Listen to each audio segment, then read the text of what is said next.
Kumbaga, alam natin na kailangan maganda at maayos ang helmet ng ating mga riders. Pero dahil nga siguro sa kakapusan, sa pera, sa pangangailangan, inuuna ng kaibigan nating si Ronil yung mga mas importante, yung para sa pamilya, para buhayin at magbigay ng suporta sa kanyang pamilya. Salamat sa iyo, Ronil, kasi na-inspire mo ako at sigurado na marami pang iba na nakapanood ng kwento mo na na-inspire din. So maraming salamat sa iyo.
Good morning mga first timers. Ano first time ang meron sa inyo ngayon? Gamit ko phone kasi pagpunta ko dito, yung mga action cam ko walang memory cards. So ginagamit ko itong phone ngayon. Isang special na araw ngayon mga first timers para sa isang special na tao. Ayan, inaantay ko lang siya. So habang papunta siya dito sa Bulacan, habang bumabiyahe siya kasi medyo umuulan sa QC daw, so pahinto-hinto siya, willing to wait naman tayo.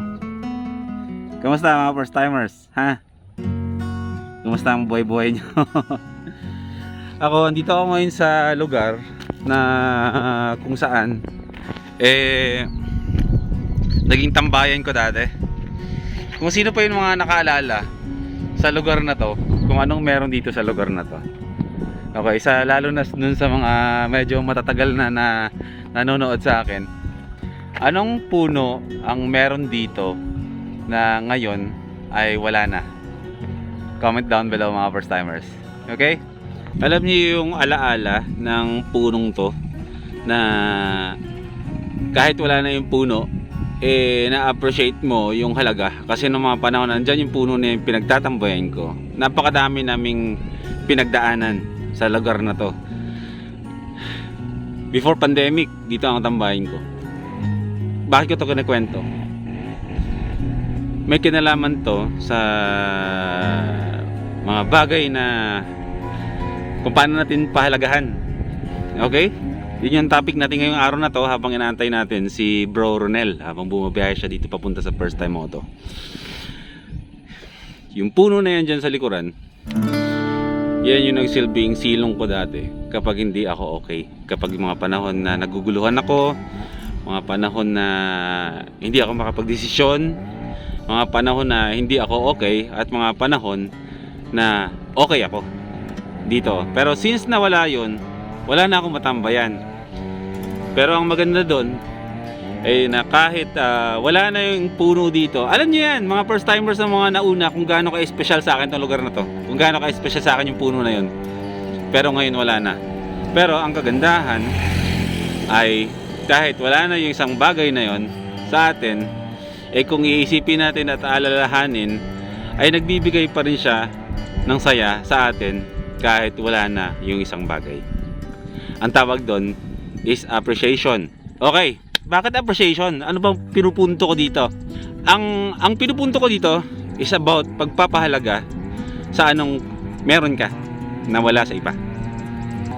Siguro naman lahat naman tayo kumakain tayo ng masarap, di ba? Nakuha natin yung magandang klase ng cellphone na meron ngayon sa mga stores, di ba?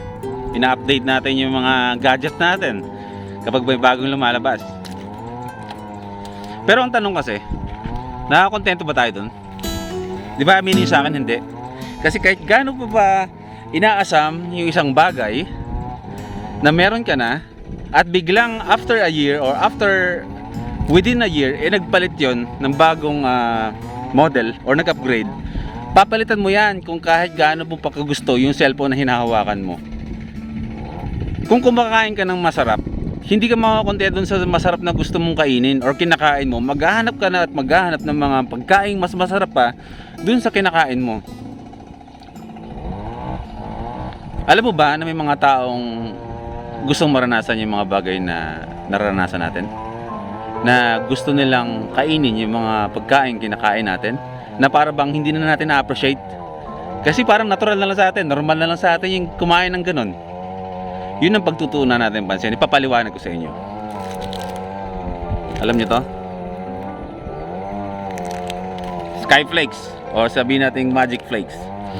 Ito yung example ng pagkain na dinededma lang natin. Aminin. Itong Magic Flakes. Ito yung mga pagkain pinaka-least na hindi natin na-appreciate kapag meron tayong masasarap na pagkain. 'Di ba? Dinededma natin to. Pero para sa ibang tao, napakalaking bagay ng Skyflakes or Magic Flakes na to kapag gutom. Kung sa atin, pantawid gutom itong pagkain na to, na na-appreciate lang natin ito kapag wala tayong mabili ng masarap na pagkain. 'Di ba? Pero sa ibang tao, itong Magic Flakes na to, pagkain na to na itatawid ang gutom nila. 'Di ba?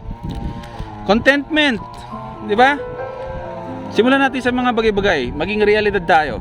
Kung may kotse ka, pangarap mong maging mag-upgrade ka ng truck, 'di ba? Pickup truck. Kasi hindi ka kontento sa kotse mo. Limitado yung kaya niyang gawin. Ngayon, ikaw na nakakotse, merong nakamotor na pinapangarap na magkakotse tulad nung anong meron ka. 'Di ba? Kasi ayaw nilang na nauulanan. Ngayon, ikaw na nakamotor, merong isang taong nagbibisikleta lang na nangangarap ng motor mo. Kasi mahirap, mabagal. Hindi sila makapagmadali, nakakapagod. 'Di ba? At ikaw na tao na nakabisikleta, ay may isang taong naglalakad lang na nangangarap na sana magkaroon din siya ng bisikleta tulad mo. 'Di ba? Lahat tayo nangangarap. Lahat tayo gustong mag-upgrade ng gusto sa buhay at pangangailangan sa buhay. Pero ang tanong, meron ba tayong contentment sa buhay? Ha? Ako, meaning ko, hindi ako magsisinungaling. Wala akong kakontentuhan sa buhay. Pero kung anong meron ako, ay minamaximize ko hanggang sa dumating yung panahon na kaya ko nang itaas yung level ng klase ng pangangailangan at pamumuhay ko. Contentment, napakahalaga nun. Kaya yun lang naman, yun lang share ko sa inyo ngayon. Malamang malapit na si Kuya Ronel sa first time moto. At ngayon, yung mga simpleng bagay na parang sa atin ay normal na lang, ay ngayon ay ipaparanas natin sa kanya. Marami tayong regalo ngayon kay Bro Ronel. So babalik tayo ng first time moto ngayon para antayin siya. Magre-ready tayo ng merienda para sa kanya, para pagdating niya kakain siya, and then ibibigay natin yung bagong helmet sa kanya na binigay ng isang mayor. Okay? Maging kontento tayo sa anong meron tayo mga first timers. At kung matututo tayo maging kontento pag dumating yung mga bagay na mas malaki doon sa pinanghawakan natin, ma-appreciate natin kung ano yung halaga ng bagay na binitawan natin kapalit ng mas malaking bagay na pinagkaloob sa iyo ngayon.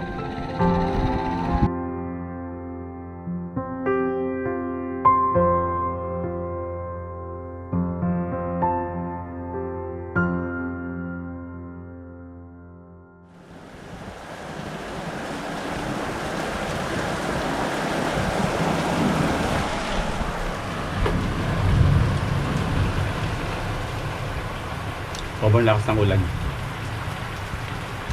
Nag-vlog ako kanina, siguro mga 11:30 yun ang bago magtanghalian. Pero ngayon, alas 4 na, wala pa rin si Bro Ronel, pero kanina pa siya after lunch umalis. Sabi sa akin, nang dahil sa ulan, hindi siya mga tuloy-tuloy ng biyahe, pahinto-hinto siya. Kaya feeling ko, basa yun sa mga oras na to. Bro, tagal na biyahe mo! Nabasa ka? Basa ka ba? Ay, pambira nga. Oo nga, ano? Teka, kaya muna tayo. Haba ng biyahe mo. Mag-isang oras ako na-stuck sa Marilao eh. Tapos medyo humina. Bahan naman sa Macarthur Highway. Wala, traffic din lang. Tapos Grabe. 5 oras, no? Parang ganun. Parang ganun. Oh, pasok muna tayo dito. Ikaw lang ang inaantay namin. Oy, Tapos magsasara na kami, may pabiyahe kami. Kamusta ba? Okay lang. Sabi ko na nga ba, inulan eh. Bro, anong pakiramdam bro? Nakita ka na sa YouTube, sa Facebook. Parang biglang sikat. Okay lang sikat. O wag na natin patagalin. Alam na natin kung bakit, alam mo naman kung bakit nandito ka na, meron nag-sponsor sa'yo na mayor. 'Di ba? Pero bago ko mamaya ipakita sa'yo yung video ng mayor na nagbigay sa'yo bro ng helmet, ay sasabi niya sa akin, papipiliin daw muna kita. Gusto niya kasi bro, Geely helmets. Pipili ka ngayon. Matte black. O ikaw bro, sukatin mo bro, hawakan mo. O para mapalitan natin yung helmet mo, di ba? Ito. Anong size mo ba? Ang maliit yung ulo mo bro, no? Ito ay large bro. O, paano nga natin yung isa? Tignan mo nga yun bro, kung ano yan. O, sige, try mo nga. O, yan. Ayan.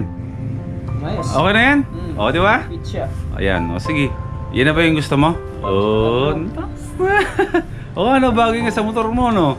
May mga nagbagay din sa'yo, bro, kahit pa paano. Tapos may mga nagpadala na mga first timers na itong mga pinadala namin is para doon sa mga kailangan mo sa pagmumotor mo at kung ano man. So, syempre habang piniprepare ni Prisha, bro, yung mga items ng Kobe na para daw sa'yo, ay ipapanood ko muna sa'yo yung mayor na nagbigay sa'yo nitong helmet. Excited ka na ma-meet yung mayor? Sige, siguro. May idea ka kay? O wala? Wala rin, hindi ako pamilya. Sa mayor? Hindi mo kilala itong mayor na to? Mayor siya na... Mayor? Oo, ano yun? Powerful. Tapos, ano yun bro? Respetado. Oo, talaga respetado yung mayor na yun. Ayan. Okay na? Okay na itsura ko? Okay na Pwede yan. na. Kasi nakakahiya, baka mapanood ito ng mga first timers. Eh, yung mga first timers, mga solid sumuporta yung mga yan. Oo. Kailangan maayos ang itsura ko. Kahit anong itsura mo. Ito na yun, the best na to. The best na yan. The best Sige. na yan. Good na. Message ka na. Magandang araw sa inyo mga first timers. Magandang araw sa iyo, kaibigan kong boy first time. Ang bidyong ito ay ipinadala ko sa inyo upang magbigay ng mensahe, no, para dito sa kaibigan natin na si Ronel. Basta ito, si Ronil S. Tadyar. Yan. Siya yung tinulungan ng kaibigan nating si Boy First Time nung nakaraang upload niya na ipinakita nga no, dun sa video na sira ang kanyang helmet. So, hindi safe na gamitin sa mga pagbiyahe-biyahe. Ngayon, naantig ang aking puso sa kanyang istorya dahil nga sira yung helmet niya. Kumbaga alam natin na kailangan maganda at maayos ang helmet ng ating mga riders. Pero dahil nga siguro sa kakapusan, sa pera, sa pangangailangan, inuuna ng kaibigan nating si Ronil yung mga mas importante, yung para sa pamilya, para buhayin at magbigay ng suporta sa kanyang pamilya. Kumbaga, hindi naman least priority, pero ang mas pinaprioritize niya ay yung para sa pamilya niya. So naantig ang aking puso at ako nga ay nagpresenta at nagsabi kay Boy First Time na ako na po ang sasagot ng bagong-bagong brand new na helmet. Bagong-bagong brand new. Para talagang legit na bagong-bago talaga. So ito, Ronil, sana ipagpatuloy mo ang iyong kasipagan at sana ay marami pa ang maging katulad mo na talaga namang humahataw para sa mga mahal natin sa buhay, para sa ating pamilya. Okay? So sana marami pang ma-inspire, marami pang tumulad sa'yo. Okay? So sa mga first timers ay mag-iingat tayo palagi. Ronil, mag-iingat ka palagi. sa iyong pagmumotor, sa iyong paghahanap buhay. Sana ay palagi kang magkaroon ng maayos na kalusugan at kung paanong maayos kang nakaalis sa inyong tahanan, sana ay palaging maayos ka rin na nakababalik sa pamilya mo. Okay, so Ronil, congratulations sa iyo sa bago mong helmet. At eto, hindi na in character to, no? Parang totoong ako na talaga to. So, ayan. Salamat sa iyo, Ronil, kasi na-inspire mo ako at sigurado na marami pang iba na nakapanood ng kwento mo na na-inspire din. So, maraming salamat sa iyo.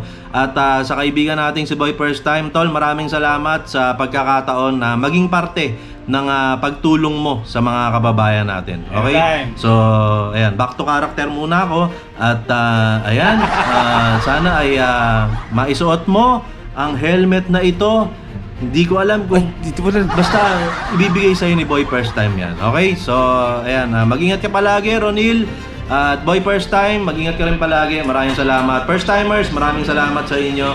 Mayor TV po, maraming salamat.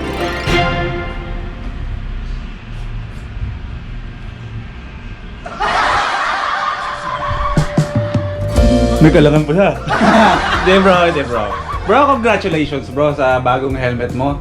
Yan ang bigay sa'yo ni Mayor. Si Mayor TV ay matalik kong kaibigan. Matalik kong kaibigan pero hindi kami Hindi. Close siya sa akin. Mayor TV ang pangalan niya pero hindi talaga siya Mayor. Mayor TV lang. Pero yun bro, maraming salamat bro. Kasi sa pamamagitan mo, marami tayong na-touch na mga buhay ng ibang tao na handang tumulong. Dati nanonood lang sila na may taong tulad namin, kunwari na tumutulong sa kapwa. Pero ngayon, sila na rin yung kusa. Yung mga nanonood, kusa na rin nagpa-participate para tumulong din sa mga taong tinatawiran namin ng mga tulong na pinagkaloob sa amin. So bro, congratulations!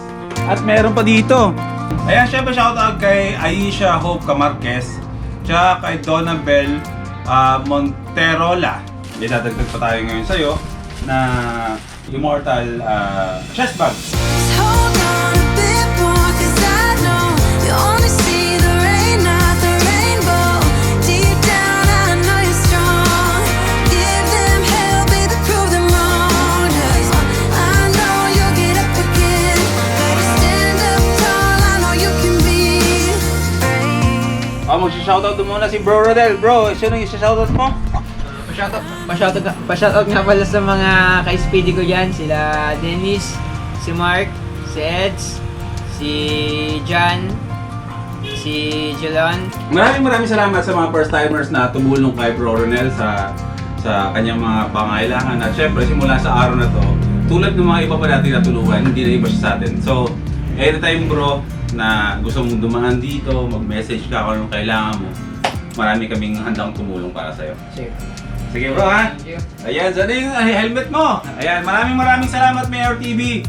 Thank you, Mayor, sa bigay mong helmet. Thankful ako dahil isa ako sa mga natulungan mo. Ganun din sa mga nag-donate sa akin. Speechless talaga ako ngayon. Hindi ko inaasahan na ganito yung blessing na binibigay sa akin ngayon. Maraming salamat talaga. Thank you. Okay bro, ito na yung helmet mo. Yeah!